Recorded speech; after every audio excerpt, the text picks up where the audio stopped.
Tapi kalau misalnya gini Ustaz, ada masjid atau tempat yang dalam tanda kutip ngeyel, tetap melaksanakan sholat Jumat. Alasannya begini Ustaz, ya itu kan di Jakarta, memang zona merah, terjadi persebaran virus ini. Kami di daerah nih, gitu. Apakah hukumnya sama? Oh tentu beda. Atau benar seperti itu? Atau kita samakan semuanya hukumnya Ustaz? Kalau di kasusnya di Indonesia ini? Ya, kalau saya pribadi memang kan saya tinggal di Jakarta, kita di Jakarta, jadi kita punya sebutlah penanggung jawab atau pemerintah ya karena pemerintah lokalnya kita dari gubernur sampai Majelis Ulama DKI, terus Dewan Masjid DKI dan sebagainya itu sudah duduk bareng bahkan dengan semua agama yang lain dan mereka sudah sepakat oke, Jakarta nggak boleh. Ya saya sih menjawab dengan kapasitas sebagai penduduk Jakarta. Penduduk yang lain ya cobalah tanyakan sama masing-masing pemerintahannya masing-masing gitu ya. Karena emang ini kan sifatnya lokal dulu karena lockdown atau apapun lah istilahnya itu emang tidak bisa langsung satu Indonesia semua gitu, nggak mungkin karena Indonesia selebarnya seluas langit dan bumi nih ya kan. Kalau cuma Singapura seupret gitu kan lockdown gampang, tapi kalau Indonesia apa yang mau di lockdown, ikan paus di tengah laut protes dia apa yang mau di lockdown saking luasnya kan 17.000 pulau bayangkan gitu. Tapi kalau pengumuman kan jelas ya di Jakarta gitu misalnya.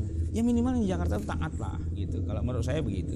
Jangan sampai ngeyel-ngeyel. Karena gitu, ibarat gini, ini kan kapal nih. Kita kan naik kapal rame-rame. Nggak apa-apa kalau saya yang bolongin satu orang kan nggak apa-apa gitu. Satu orang bolongin tapi yang lain ikut bolongin juga. Apalagi yang ngomong tuh ustadz, kiai dan sebagainya. Dia melanggar, orang lain kan ikut melanggar semua.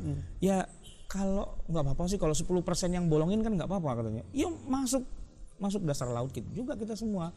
Gara-gara ada satu yang istilahnya dalam tanda petik itu berkhianat. Ini kan harusnya rame-rame bareng-bareng gitu kan. Butuh kerja sama semua orang. Oh butuh kepahaman, bahkan bukan dengan sama umat Islam ya, dengan sama orang yang di luar Islam dan semua. Itu semua bahkan dengan hewan-hewan dengan semua kita harus apa namanya ya bersatu lah gitu istilahnya. Ini balanya atau bencananya bareng-bareng gitu, bukan per orang kafir saja, enggak.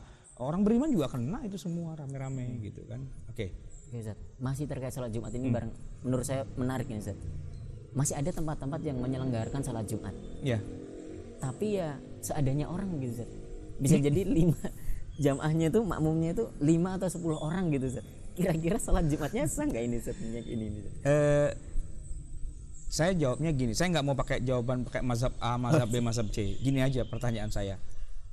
Pernah nggak baca hadis di masa Nabi ada orang sholat Jumat itu jamaahnya cuma 5 orang? Itu aja, tolong dijawab aja, selesai kan? Karena kalau pakai mazhab Hanafi yang katanya 3 apa dan sebagainya gitu kan, oke lah itu mazhab Hanafi. Tapi pertanyaan saya sederhana, ente belajar mazhab Hanafi di mana? Ngaji sama siapa? Siapa gurunya? Kitabnya di mana? Kok tiba-tiba main comot mazhab Hanafi begitu saja?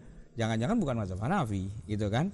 Nah maka daripada ribut mazhab ini mazhab itu, kalau Syafi'i, Hambali kan jelas ya minimal 40. Maliki katanya 12 karena dulu di masa Nabi pernah ada kejadian dan sebagainya. Tapi saya akan balikin lagi aja gini.